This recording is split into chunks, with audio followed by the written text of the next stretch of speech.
Salut à tous, c'est Kenops, on se retrouve aujourd'hui pour la présentation de l'édition Tous pour Firexian. On découvre cette édition juste après le générique.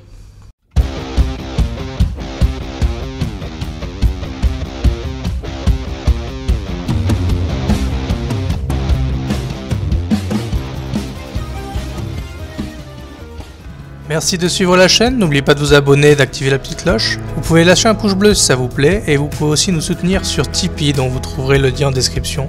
Bonne vidéo. Dans cette édition, les prétors reviennent en force sur la nouvelle Phyrexia, donc je vais en profiter pour vous présenter les meilleures cartes à moins de 1 $ de l'édition. C'est une édition plutôt bonne dans l'ensemble qui va assurément booster les decks poison et prolifération. Comme d'habitude, j'ai choisi 3 cartes de chaque couleur afin que la vidéo ne soit pas trop longue et je vais vous présenter ça maintenant. Alors pour le vert, j'ai choisi Cankerbloom, Noxious Assault et Trun le briseur de silence. Pour Cankerbloom, c'est une créature Phyrexian Fungus pour 2 dont 1 vert. Pour 1, on sacrifie le Cankerbloom et on peut choisir détruire l'artefact ciblé, détruire l'enchantement ciblé ou proliférer. C'est une créature 3-2. C'est une bonne créature, déjà rien qu'au body. Pour 2, c'est une 3-2, donc déjà ça c'est cool.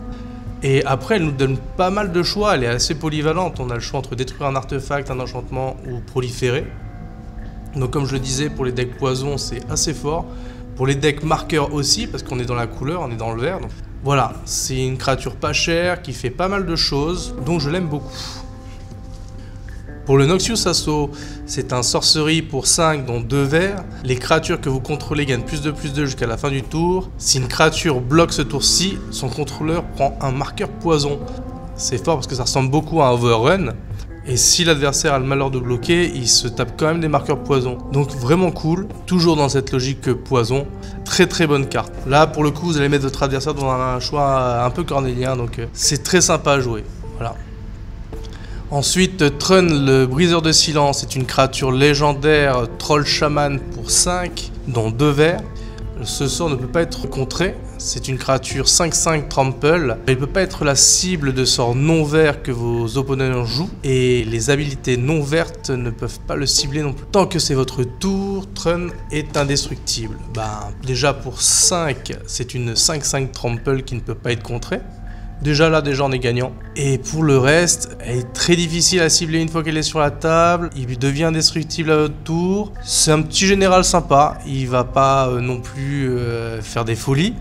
Mais je pense qu'il peut être très sympa, que ça soit la tête d'un deck EDH ou même à jouer comme ça en créature de soutien. Et puis il a un design plutôt sympa. Pour le rouge à présent, on a Bladecraft Aspirant, Slowbad Iron Goblin et Vindictive Flamestalker. Pour Bladecraft Aspirant, c'est une créature 2-3 pour 3 dont 1 rouge, créature Phyrexian Warrior avec la menace. Les sorts d'équipement que vous lancez coûtent 1 de moins à jouer et les habilités d'équipement que vous contrôlez qui ciblent Bladecraft Aspirant coûtent 1 de moins à activer. Déjà la bonne caractéristique, c'est une 2-3 menace pour 3. C'est déjà pas mal. Et son habilité qui va réduire vos coûts d'équipement est plutôt sympa. Voilà, en plus elle a une petite habilité qui lui facilite l'équipement sur elle. Voilà, petite créature sympathique. Pour Slowbad Iron Goblin, c'est une créature légendaire Phyrexian Gobelin Artificier 3-3 pour 3, dont 1 rouge. Vous le tapez, vous sacrifiez un artefact et vous emmenez à votre réserve autant de mana rouge que la valeur de mana de l'artefact sacrifié.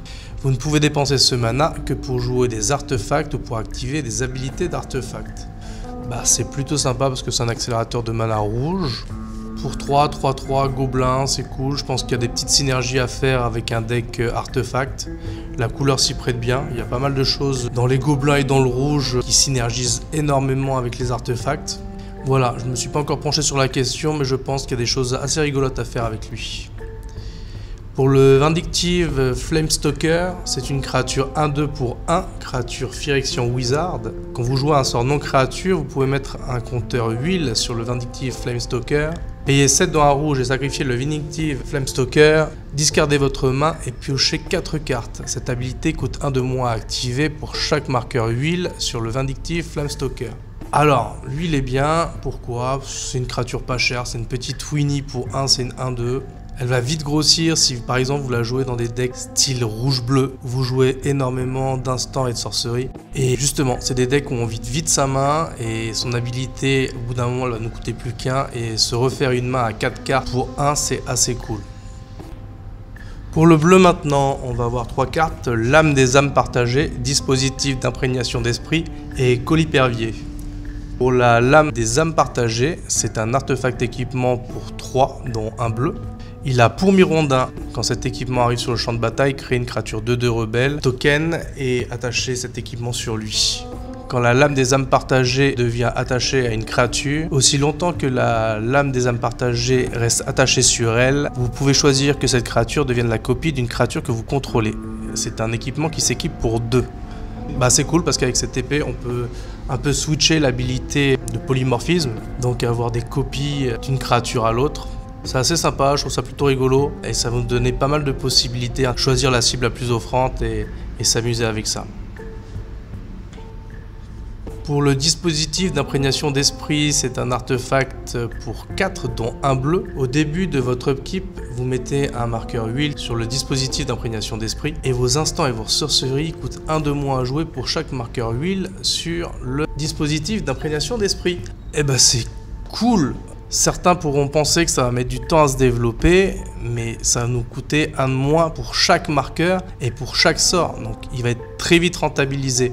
Et si vous arrivez à le sortir très vite en début de partie, ça va être un massacre et vous allez très vite pouvoir jouer de très gros sorts. Voilà. Et à mon avis, c'est une carte qui est très vite rentabilisée.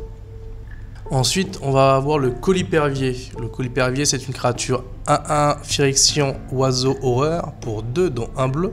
Elle a le vol. Quand le Colipervier inflige des dégâts à un joueur, vous proliférez. C'est pas mal parce que dans le bloc, on sait qu'il y a beaucoup de choses qui ont le toxique. Donc les marqueurs poison, ça va y aller.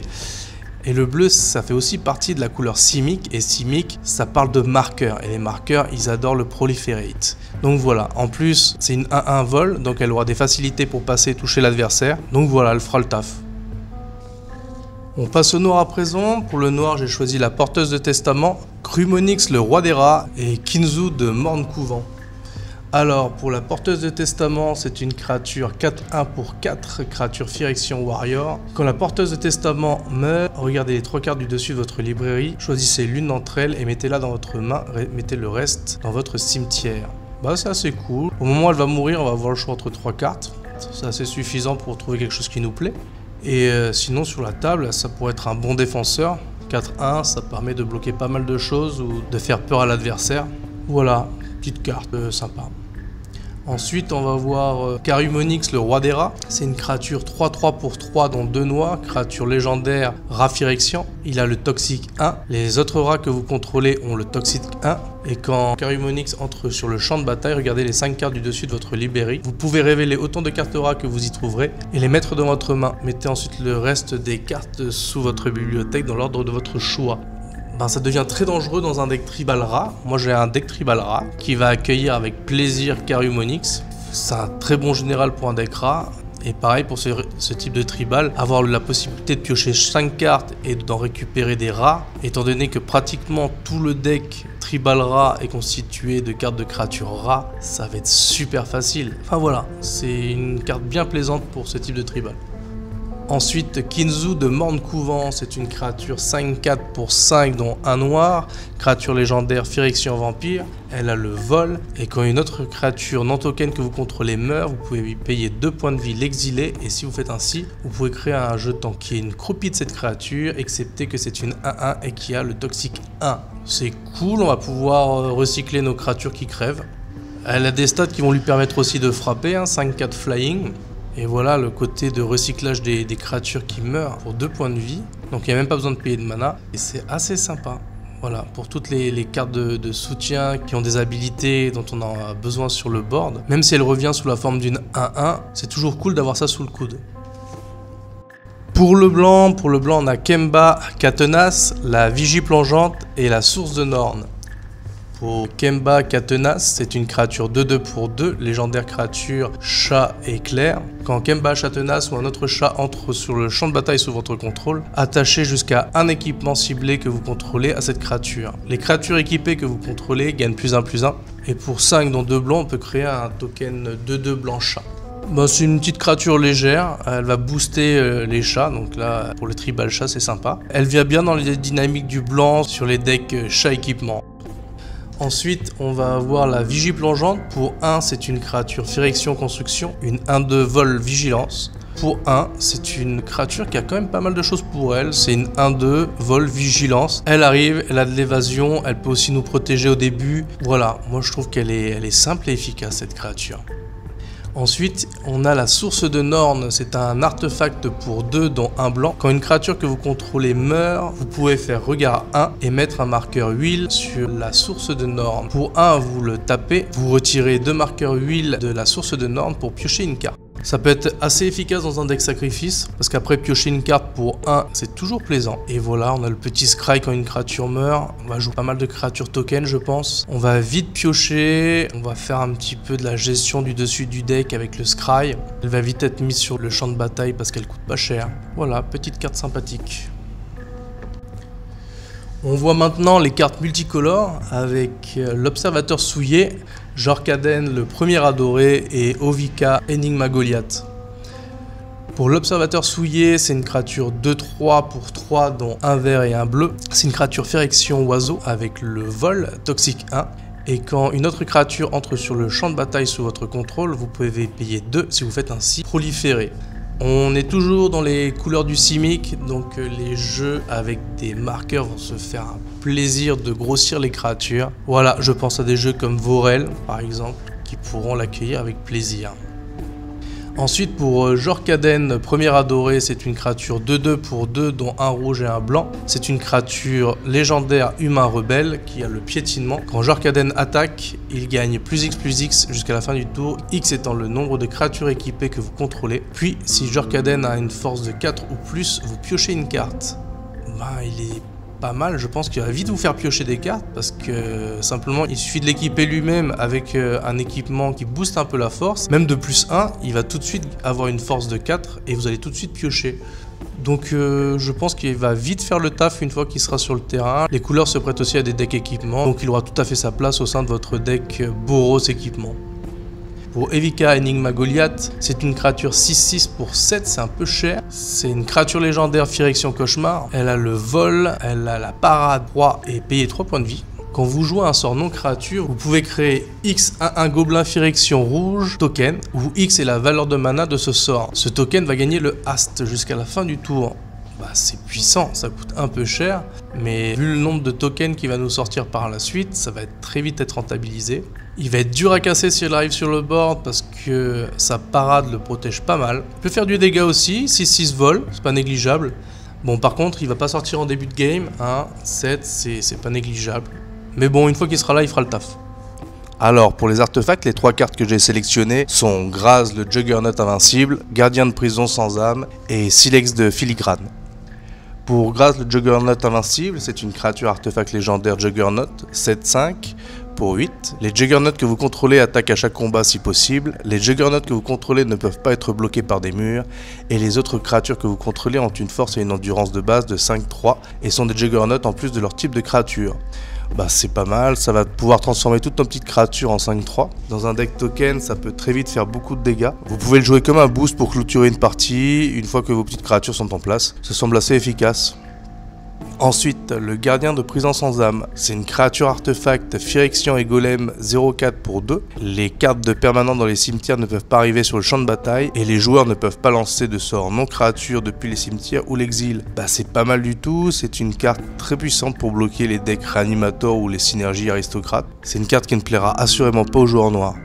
On finit les artefacts avec le Silex de filigrane. c'est un artefact légendaire pour 2. Vous tapez le silex de filigrane, vous mettez un marqueur pétrole sur le silex de filigrane. Vous le tapez, vous sacrifiez le silex de filigrane, vous détruisez chaque permanent non terrain avec une valeur de mana égale au nombre de marqueurs pétrole sur le silex de filigrane. Vous le tapez, vous retirez 10 marqueurs pétrole parmi les permanents que vous contrôlez et vous sacrifiez le silex de filigrane. Il inflige 10 blessures à n'importe quelle cible. C'est un wipe à retardement qui ciblera une certaine valeur de mana, qui pourra peut-être vous permettre de négocier et de faire un peu de politique en EDH. On pourra booster sa croissance grâce aux mécaniques de prolifération de l'édition et l'habilité 10 dégâts et peut être rentabilisée si vous jouez en mode marqueur pétrole. Par contre, je remarque une chose qui est très sympa, c'est qu'à sa sortie sans aucun marqueur, si on le sacrifie, on détruit tous les tokens et tous les cailloux producteurs de mana qui coûtent 0, ce qui est pas négligeable dans un format EDH. Donc voilà, très bonne carte pour pas très cher. On conclut avec un land, The Seedcore. C'est un land de sphère. On le tape, il emmène un mana incolore à notre réserve. On le tape pour emmener un mana de la couleur de notre choix. Si ce mana est dépensé pour jouer un sort de créature Phyrexian. Et il a corruption, tapé. La créature 1-1 ciblée gagne +2/+1 jusqu'à la fin du tour. D'activer cette capacité que si l'un de vos opposants a au moins 3 marqueurs poison sur lui. Ben, ça peut être dangereux pour les petits decks Winnie. Ça nous emmène n'importe quel type de couleur pour les créatures Phyrexian du bloc. Voilà, c'est un petit land sympa. J'espère que la présentation des cartes de cette édition à moins de 1 $ vous aura plu. Si vous avez d'autres suggestions à faire, n'hésitez pas à le faire dans les commentaires. On se retrouve très bientôt. Merci d'avoir regardé cette vidéo et pour votre soutien. On se dit à très bientôt pour une nouvelle vidéo. Next!